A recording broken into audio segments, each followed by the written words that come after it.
صحياني بدري وعماله تجري ومستعجله عشان الهانم حاجزه ميك اب ارتست قبل الفرح. لا ومش كمان اي ميك اب ارتست، دي ريتال عزيز، والحمد لله انها مرات عمها عشان كان زمانها مدفعاني اللي ورايا واللي قدامي.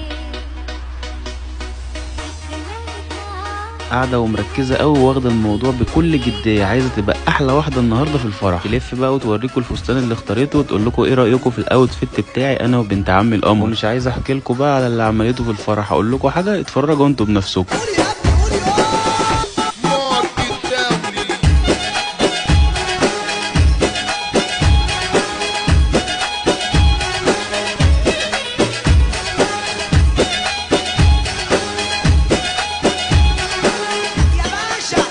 خلصت رقص وفرهده بقى وجي دلوقتي ميعاد البوفيه. راحت وقفت جنب الشاب اللي بينزل الاكل وتقول له ايه مفيش حاجه الحريه ولا ايه، وتلف وراه لحد ما زهقته، لحد ما اداها طبق في ايديها لوحدها، خدته ومبسوطه وجريت على بابا على طول.